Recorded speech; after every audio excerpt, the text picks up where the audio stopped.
Donc après avoir abordé la gouvernance de la CAFAT, nous allons parler de son fonctionnement. Je vais m'adresser à Marilyn Cross, directrice des finances et des moyens. Bonsoir. Bonsoir. Alors Marilyn, concrètement, qu'est-ce qui est mis en place pour optimiser le fonctionnement de la CAFAT? Alors il faut savoir qu'à la CAFAT, dès 2008, nous avons mis en place un véritable projet d'entreprise. Ça s'appelle la Convention d'objectifs et de gestion. C'est une feuille de route à caractère transverse qui touche l'ensemble des services et qui fixe les grandes orientations de la Caisse pour les prochaines années. Alors je vous propose de voir ensemble les grands axes stratégiques qui ont été retenus dans le cadre de cette feuille de route. Le premier axe est celui de l'amélioration de la qualité du service rendu. C'est le premier et c'est l'axe fondamental. Nous sommes très attachés à améliorer toujours et encore la qualité du service à notre client. Le deuxième axe est celui d'un système d'information fiable, évolutif et performant, afin de proposer de nouveaux services à nos clients, mais aussi de faire face aux évolutions et aux réformes réglementaires. La CAFAT s'est engagée dans un projet de refonte et de modernisation de ces systèmes d'information. Le troisième axe est celui du développement durable. La CAFAT tient compte dans son évolution de ces enjeux de développement durable. Ça passe notamment par l'anticipation en matière de besoins de locaux, mais aussi par l'amélioration des conditions de travail de ses salariés. Pour finir, l'axe de la maîtrise des coûts, bien sûr, la performance de la CAFAT se maîtrise beaucoup par la maîtrise de ses coûts. Et il y a un indicateur qui est le taux de gestion, dont nous parlerons un petit peu plus tard dans la présentation, qui mesure ce niveau de performance. Alors finalement, qu'est-ce que c'est que le pilotage à la CAFAT? Cela consiste à mesurer notre niveau de performance et notre niveau de qualité de service sur l'ensemble de ces axes. On a 60 indicateurs qui font l'objet d'un suivi en interne et dont les résultats sont présentés annuellement à notre conseil d'administration. Voyons maintenant quelles sont les attentes des clients de la CAFAT en la matière.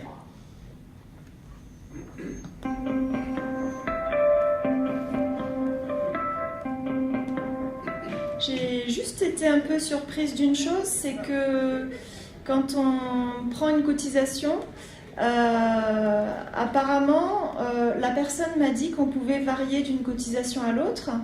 Et je viens de rencontrer un ami juste avant par hasard qui m'a dit qu'on ne pouvait pas redescendre si on prenait la cotisation la plus haute.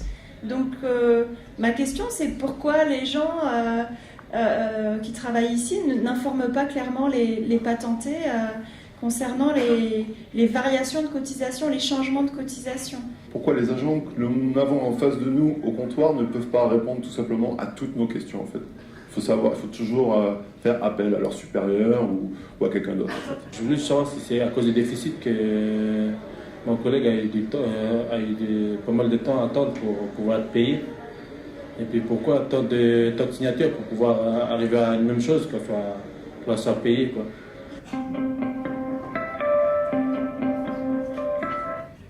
Alors, en préambule, avant de répondre à ces trois questions, je vous propose de découvrir un petit film d'animation qui a été conçu en interne en 2013, qui nous montre ce que prévoit notre projet d'établissement en matière de qualité de service.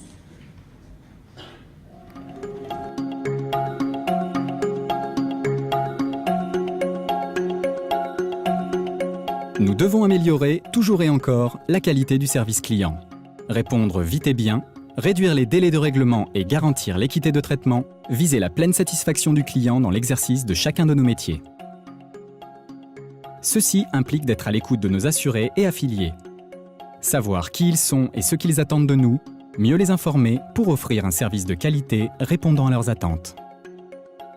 De la même façon, en interne, comprendre les attentes et besoins des autres services et garantir leur satisfaction, c'est limiter les dysfonctionnements et assurer une plus grande cohésion entre les équipes. Au cœur de nos relations interservices, la notion de client interne nous engage collectivement.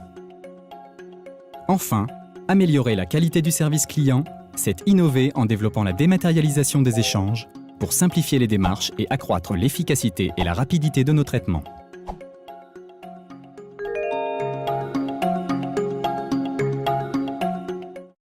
Alors pour répondre répondre à nos 3 questions. Les 2 premières relevaient de la qualité de service à notre accueil physique. Alors, il faut noter que la CAFAT accueille par mois 20 000 clients. Donc en interne, les 2 objectifs que nous fixons sur cet accueil physique sont celui de réduire les délais d'attente et bien sûr d'assurer des réponses de qualité. C'est bien de cela dont il est question dans nos 2 questions. Alors, nous dispensons des formations auprès de nos conseillers spécifiques et continues qui visent à la fois à développer leur capacité d'écoute, mais aussi à maintenir leur niveau de connaissance réglementaire. Il faut savoir que parfois, certains dossiers sont extrêmement complexes. Alors oui, nous demandons à nos conseillers de pouvoir faire appel à un supérieur hiérarchique dans le cas où ils ne connaîtraient pas la réponse à la question s'ils avaient un doute. C'est aussi par cette démarche simple que nous pensons pouvoir améliorer cette qualité de service. S'agissant de la 2e question, elle traitait à la fois d'un problème de délai de règlement que le monsieur jugeait parfois un peu long et aussi de la complexité des démarches avec beaucoup de signatures. Alors nous suivons de très près nos délais de traitement en interne avec des résultats quotidiens sur une dizaine d'indicateurs. À titre d'exemple, depuis le début de l'année 2015, 91% des feuilles de soins maladie ont fait l'objet d'un règlement en moins de 15 jours. Pour ce qui est de la complexité des démarches, oui, c'est parfois très compliqué. Alors, nous mettons en place un certain nombre d'actions pour essayer de les rendre plus accessibles, plus digestes. Parmi elles, nous sommes attachés à simplifier tous nos formulaires de façon systématique. Et ensuite, nous mettons en place de nouveaux services qui ont pour but de ne plus faire déplacer nos clients. Donc, on vient voir, il y a pas mal de mesures qui ont été mises en place. Ont-elles eu un impact sur la perception qu'ont vos clients ? Alors effectivement, il y a ce qu'on fait et puis il y a ce que nos clients perçoivent et la perception qu'en ont nos clients est absolument essentielle. Alors tous les 2 ans, nous réalisons des enquêtes de satisfaction auprès d'un échantillon représentatif de clients, assurés et cotisants. La dernière enquête a été réalisée en juillet 2015. Donc pour les assurés, nous obtenons une note globale de 16,2 sur 20, avec 90% des assurés qui s'estiment satisfaits ou très satisfaits des services rendus par la CAFAT. Pour les cotisants, cette note s'établit à 15 sur 20, donc c'est des résultats qui sont en amélioration depuis 2013, date des dernières enquêtes. Alors ces résultats sont encourageants et nous nous en réjouissons. Cependant, nous sommes quand même conscients du chemin qui reste à parcourir. Et comme évoqué dans les 3 questions de notre micro-trottoir, les 2 points sur lesquels nous devons vraiment porter tous nos axes d'amélioration, c'est la réduction des délais et la simplification de nos procédures. Donc nous aurons l'occasion de débattre de ces points tout à l'heure. Dans un premier temps, nous allons écouter une question d'un de nos assurés, une question assez courte. Écoutez bien.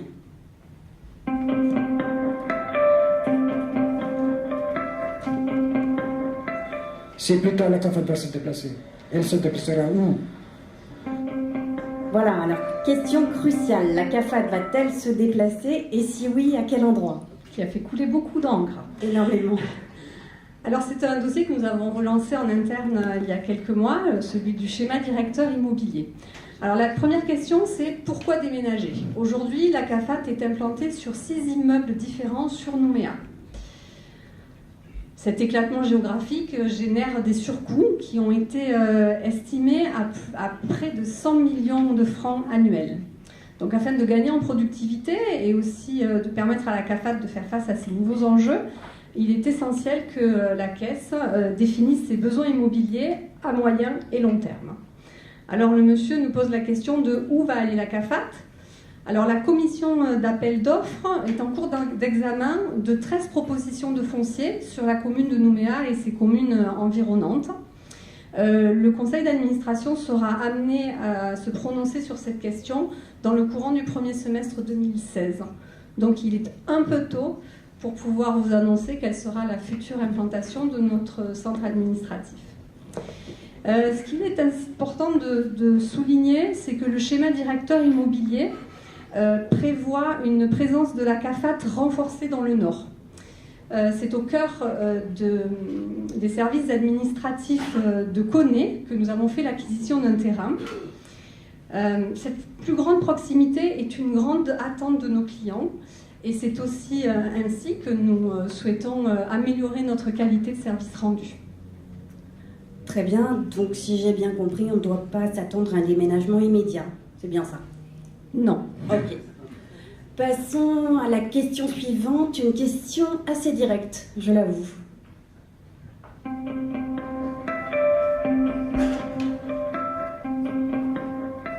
Comment se fait-il qu'on parle beaucoup du déficit de la CAFAT et qu'en fait les dirigeants de la CAFAT sont souvent très grassement payés? Peut-être qu'il faudrait voir aussi de ce côté-là.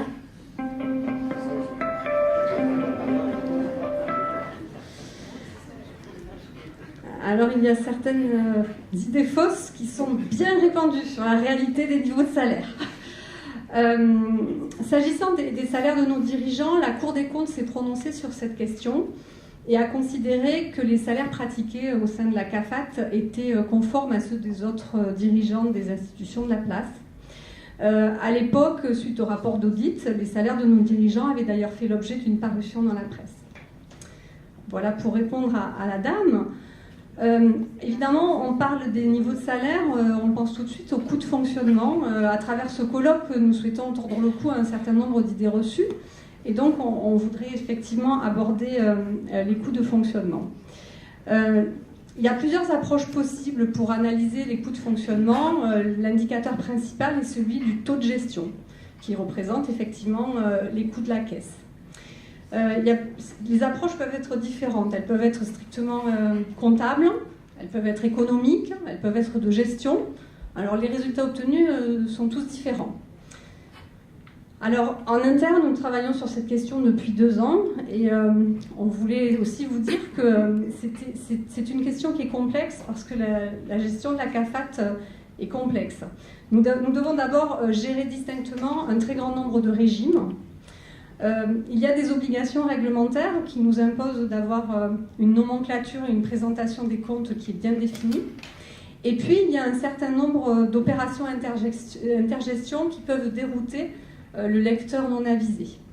Alors, ce que je vous propose, c'est de schématiser quelle est la place des coûts de fonctionnement au sein des comptes de la CAFAT. Donc, sur 1000 francs de recettes perçues, 962 francs sont redistribués en prestations et 38 francs financent le fonctionnement de la CAFAT. Donc 38 francs sur 962 francs, on obtient un taux de gestion CAFAT sur prestations de 4%. Donc la méthode que nous avons mise en place a été affinée et nous permet de mesurer cet indicateur annuellement. Il est stable depuis donc, sur la clôture 2013 et la clôture 2014 et s'établit à 4%. Alors aujourd'hui, la question qui nous occupe, c'est celle du RUAM. Donc je vous propose de faire un focus sur les taux de gestion du RUAM. Pour la CAFAT, sur 2014, il s'établit à 4,5%. Donc il nous a semblé intéressant de le comparer au taux de gestion d'autres caisses métropolitaines. D'abord, celui de la Caisse nationale d'assurance maladie, dont le taux s'établit à 3,5%. Celui de la Caisse des travailleurs indépendants, qui s'établit à 5,2%. Et en fait, enfin, un taux de gestion à 6,4% pour la Caisse des salariés agricoles. Précisons que la source de données pour les caisses métropolitaines, c'est un rapport IGAS de septembre 2013. Donc on voit que la CAFAT se situe dans la moyenne des taux observés en métropole. Donc pour conclure sur cette partie pilotage, le taux de gestion est l'indicateur visible et c'est celui qu'il est important de pouvoir mesurer et suivre pour mesurer nos coûts de gestion. On a donc 2 leviers pour agir sur ce taux de gestion. D'abord celui de la maîtrise budgétaire et ensuite celui de la performance. Et vous aurez compris que pour la performance, nous avons mis en place un certain nombre d'outils afin d'en assurer une amélioration continue. Je ne sais pas vous, mais moi je suis assez rassurée de voir que ce n'est pas les salaires des dirigeants qui sont responsables du déficit de la CAFAT. Ça, c'est déjà un bon point. Vous souhaitez certainement réagir par rapport à ce qui vient d'être dit. Il y a parmi vous des décideurs politiques, des assurés, des membres du conseil d'administration, des journalistes également. Que pensez-vous du fonctionnement de la CAFAT et de ce qui vient d'être dit, justement ? Merci pour cette présentation qui nous annonce 38 francs de fonctionnement sur 1000 francs pour la CAFAT. De recettes. Sauf que dans les publications précédentes que nous avons reçues, qui ont été diffusées sur Internet et imprimées, il y a 2 ans, c'était marqué 48 francs pour 1000 francs, et cette année, c'était 50 francs pour 1000 francs. Alors, entre 38 sur 1000 et 50 pour 1000, il y a une grosse différence, et je ne comprends pas bien votre présentation. Tout à fait. Deuxièmement, vous nous dites que, après, que c'est 4,5% pour la CAFAT, pour le RUAM, que représente le frais de fonctionnement. Or, 38 sur 1000, ça fait 3,8%. Est-ce que vous pourriez nous éclairer sur ce 50, c'est-à-dire 5%, sur ce 48 l'année d'avant? Entre 48 et 50, ça fait quand même une augmentation de 4,2% sur un an. Donc on voudrait savoir si c'est stable ou ça augmente de 4%. Et si c'est 50 ou si c'est 38, c'est pas pareil. Je confirme que 38 n'est pas égal à 50. Alors, donc effectivement, les chiffres dont vous parlez de 50 francs, 48 francs, sont des chiffres qui paraissent dans un certain nombre effectivement de communications et qui sont basés sur des éléments de budget. Il faut savoir que la CAFAT, elle a un budget qui est limitatif. Les éléments que je vous présente aujourd'hui, c'est des éléments qui sont calculés sur des éléments de compte de résultat, de réel. Donc effectivement, on a un écart à la baisse, puisque le budget étant limitatif, on a des taux de consommation. Jusque-là, on avait des taux de consommation qui étaient effectivement relativement bas. Et effectivement, nous n'atteignons pas au réel les montants qui étaient prévus au budget. Alors j'espère que ça répond à la question 50 et 38, puisqu'effectivement, il y a un écart entre le budget et le réel. Pour ce qui est du taux de gestion, je pense qu'il y a eu pas mal de confusion ces dernières semaines sur cette notion-là. Donc il faut déjà être vigilant de savoir si on parle sur les prestations ou sur les recettes. Aujourd'hui, le taux de gestion que je vous présente, il est calculé sur les prestations. Donc c'est bien 38 francs sur 962 qui nous permettent d'obtenir 4%.